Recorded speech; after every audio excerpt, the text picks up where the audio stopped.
Hello and welcome to the First Right Podcast, your weekly dose of conservative news brought to you by Restoration of America. I'm your host, Hayden Ludwig, Research Director for Restoration News.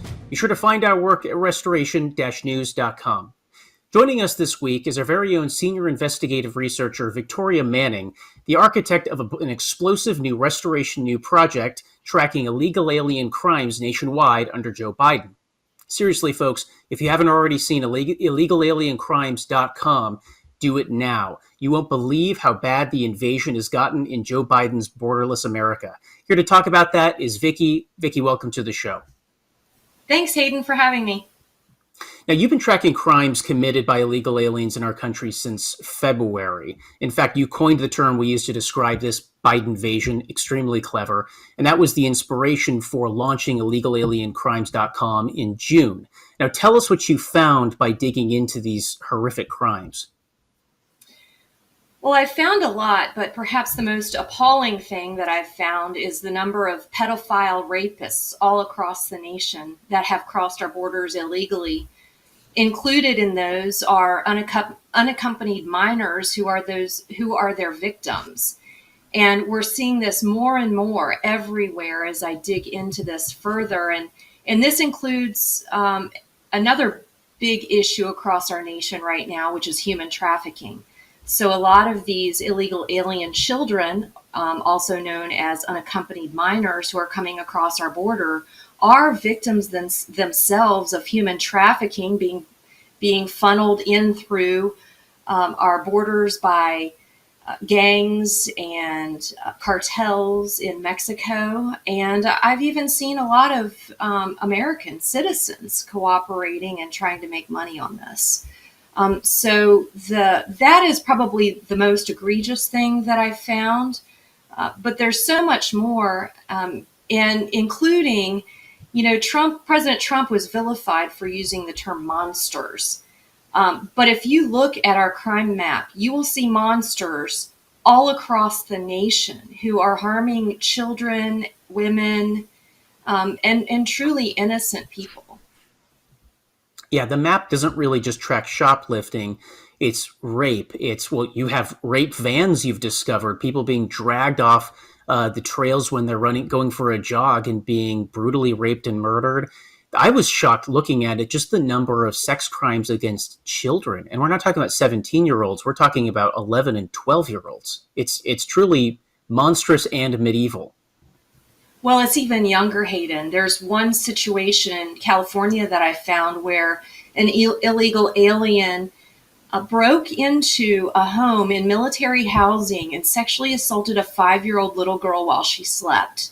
Unbelievable. And this is not just an isolated thing. This is happening everywhere. And the rape dungeon on wheels is what they dubbed that vehicle that the man used to abduct women in California and take them to the hills and rape them. These are very, very violent men of military age, I will add, many of them that are coming across the border to do this.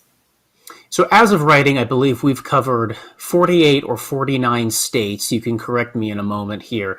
But really, folks, for everybody listening, you'd be shocked at what kind of heinous crimes are happening in your own county. So go to legalialiencrimes.com, search by your state, search by your county, and you'll find shocking things. I found mine in my own very sleepy county here in Virginia. I know Vicki has as well. It's absolutely stunning. Vicki, I want to pivot a little bit to talking about the men in charge of all of this. Let's spend a little while contrasting Trump's handling of the border versus Biden's. So obviously, a little background. We know that Trump inherited quite the mess from Obama, who did very little to control the border. But at least by the end of his first term in office, President Trump was able to reduce that massive flow of illegal migrants south of the border to a fairly manageable trickle. We know he did it through not only deportations, but strong negotiating with Mexico, and of course, building the famous big, beautiful wall that he talks about all the time that we expect to be finished, hopefully beginning in 2025. And then Joe Biden took office in 2021. Walk us through what happened next. So what I've discovered is that our Immigration Customs Enforcement officers, also known as ICE, they have had their hands tied on enforcing immigration. being required, or our Border Patrol is just being required to release these individuals that they are able to capture, or to at least talk with. They're being required to release them back into the country.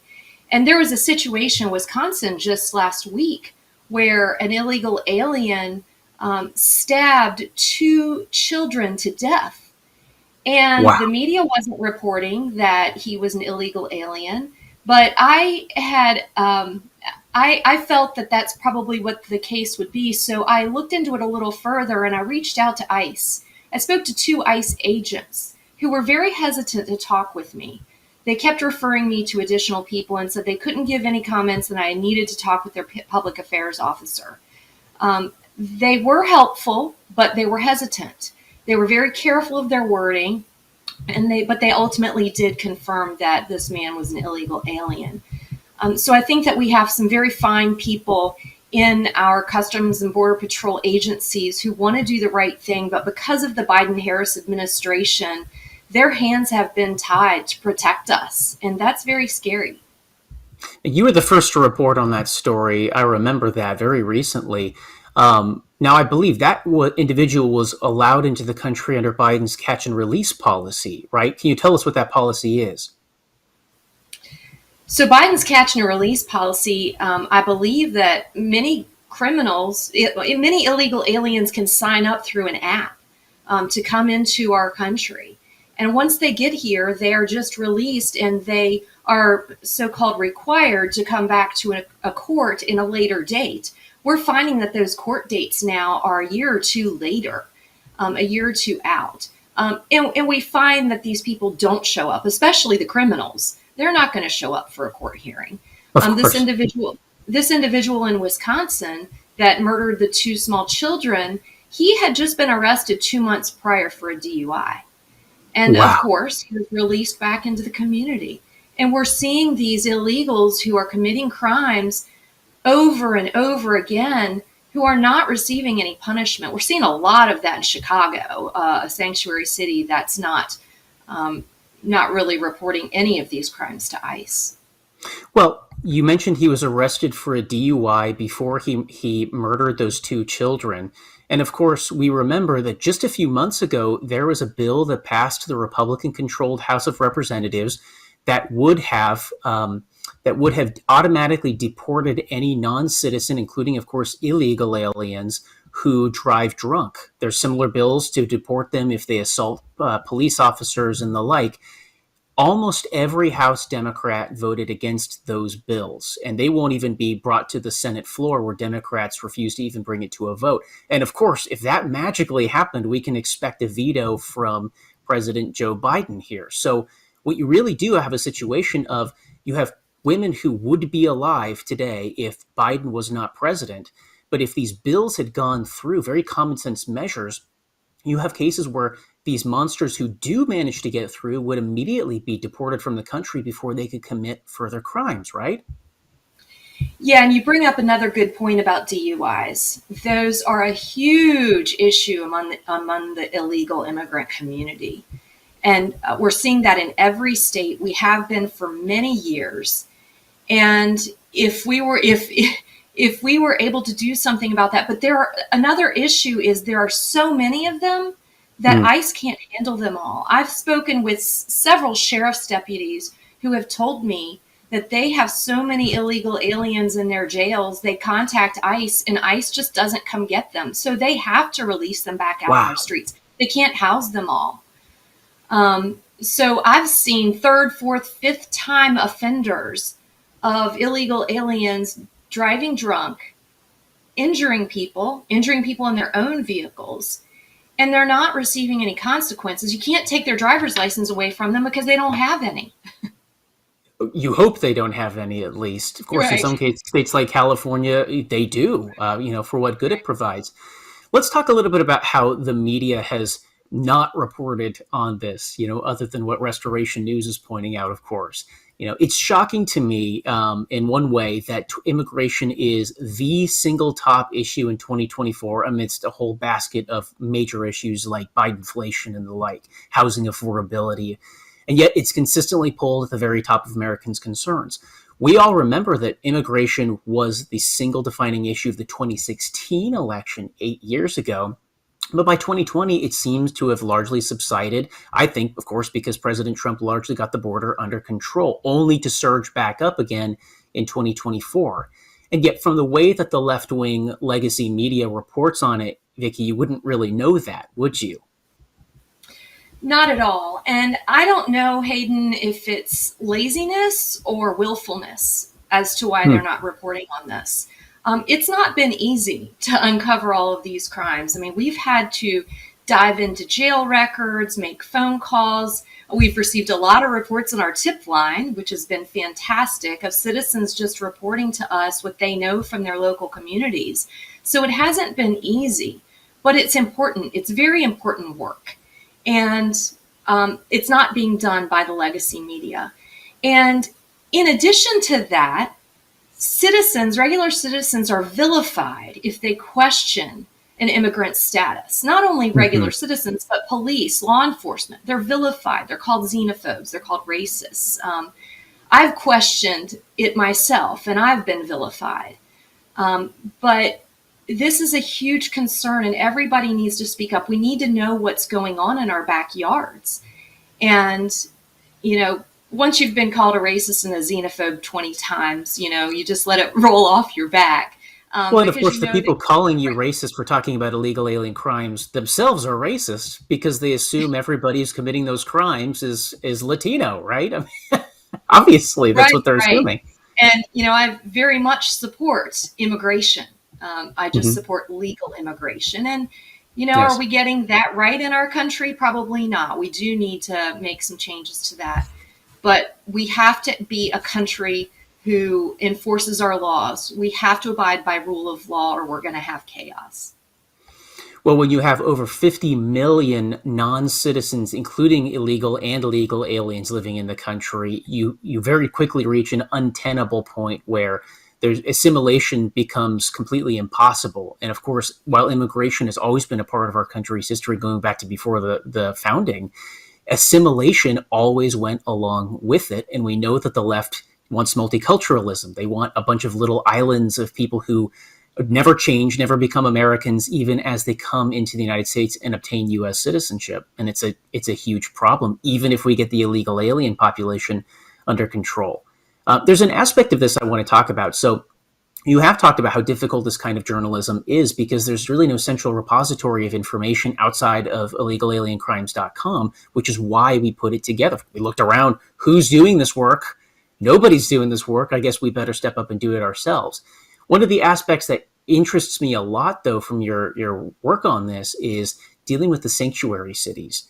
So I want you to tell us what a sanctuary city is, but also why are they not reporting this information to federal authorities in places like Maricopa County? So there are several different definitions of sanctuary cities that I've found, but I have defined sanctuary cities as law enforcement or elected officials who are creating policies not to report illegal aliens to immigration, or they just flat out don't question immigration status. Now, some of these counties and states in some situations are very open about what they're doing. Others are not. Maricopa County was one that I found that wasn't readily known that it was a sanctuary county. You would think that a county right across the border who's seeing this influx into their community would be enforcing these laws, but they're not. I made a FOIA request, Freedom of Information Act request, for information about ICE detainers of criminal illegal aliens in Maricopa County. And I received an email back from Maricopa County that flat out said they do not cooperate with ICE and they do not issue immigration detainers. Wow. Flat out stated like that. And this is one of the biggest, most populous counties in America. It's not lack of resources, clearly, right? Fourth largest county. But they have seen a crime wave. They're experiencing heightened homelessness in their community. And this all happened when a Democrat sheriff took office, I believe, in 2017, and it has continued. Fascinating and very scary. And there are hundreds such counties and jurisdictions around the country. There's an interesting component that happened in the last 3 or 4 years that we didn't see with illegal immigration. Usually we think of illegal immigration as primarily coming from Latin America, but since 2021, there have been tens of thousands of Chinese nationals who've entered the country illegally. Now, we know that the Chinese Communist Party does not allow anybody in or out of communist China without their knowledge and consent. How does this factor into a looming U.S. war with China? So we've also seen that we have the Chinese coming over here and purchasing our properties as well, buying up land. And I know that that's something that the governor in our state in Virginia has kept a close eye on, and he's refused some of that. And so they've gone to other states. But if we have hidden Chinese illegal aliens in our nation that are here to do us harm, I just can't see how this is going to be a winning situation for the open borders advocates. And it's not just the Chinese that are coming over. It's terrorists from countries that want to harm us. We've got Jordanians. Yes. We saw the Jordanians that came in at Quantico and tried to get on our military base, our Marine Corps base there. Down the street from my house, we had someone, a gate runner, that came through Little Creek Amphibious Base. And I have tried, and I cannot get any information from public affairs as to who that individual was. And that was several months ago. We've seen it happen in San Diego. We've seen that ICE and the FBI has captured ISIS terrorists on our soil. Wow. And the government's not being transparent with us at all. And we all remember the Fort Hood shooting at that fort, about 15 years ago. And the government was fairly forthcoming in talking about that individual. But radio silence, not only from the Biden administration, but from our media. Why does nobody want to talk about this? That, and the fact that also, our family's retired military, so I have access to the base, and going on the bases, when these incidents were happening, we did not see heightened security. And that was a huge concern for me traveling onto the base. Again, this is the Biden-Harris agenda. They do not care about the lives of American citizens, because if they did, they would be securing our border. So one theory as to why we are in an election year, and, politicians say and do all sorts of things that they may not personally believe in order to get reelected. One would think securing the border from a potential terrorist attack might be one of those things. Yet, of course, you're right. Biden and Harris do not want to address this. They barely want to even talk about it. But there's a related issue that comes up here, and of course, that is non-citizen voting. I remember a time not that long ago when that was the grand far-right conspiracy theory, according to the left, that ultimately Democrats want to allow mass illegal immigration in order to change the electorate. But it sure seems to be happening right now. As of recording, last week, House Republicans had a bill called the SAVE Act, which would require proof of citizenship before registering to vote in all 50 states and the District of Columbia. All but 5 House Democrats voted against that. And of course, the obvious conclusion there is that it's now the position of the Democratic Party not to oppose non-citizen voting, including illegal aliens. That's true of even moderates out in Arizona, like Ruben Gallego, who's running for U.S. Senate and calls himself a moderate. Vicki, is this evidence that maybe American voters are being replaced by the kind of people that Democrats believe they can control? Or am I going too far? Yeah, I can't imagine what else it could be, Hayden.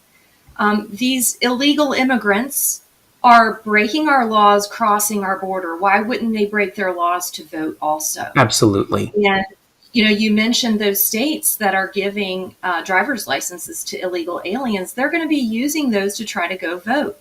We have some states that don't have any voter ID laws. In Virginia, if I show up to vote, I don't have to show an ID.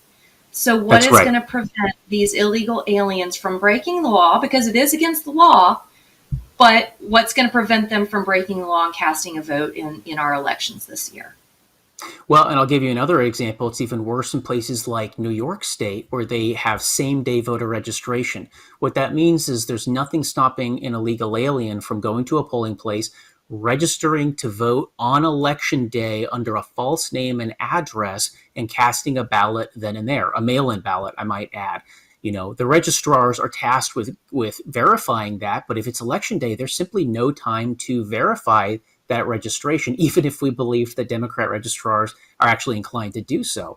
So this is a massive problem that the left would frame as this conspiracy theory, but I think people are seeing the horrifying reality all around them, and even so-called moderate Democrats can't bring themselves to oppose non-citizen voting. So I think these things have come true. Wouldn't you agree? Yeah, absolutely. I mean, based upon the votes on the SAVE Act, I'm glad that they did that. I doubt it's going to be heard in the Senate. It would be nice to get the senators on record as well. But Americans are watching, and we've seen polling that tells us that Americans are very concerned about this issue, and they're concerned about illegal immigrants voting in our elections, and they do not support it. So the folks on the Democrats that voted against the SAVE Act, they're voting against what their constituents want. And they're supposed to be representing the people of their districts, and they're not. That's right. Well, Vicki Manning, thank you for coming on the show. Thanks for having me, Hayden. And let me thank you folks for tuning in and supporting conservative voices like Vicki's working to expose the truth about the rot spreading through this once great country. Remember that it's only by working together and by praying together that we can restore the United States of America to greatness under Almighty and Sovereign God. I'm Hayden Ludwig. Join us next time as the battle rages on. First Right, a new kind of news summary without the liberal slant. Every morning, in your inbox, always free. Subscribe by texting First Right to 30161. That's First Right, all caps, one word, to 30161.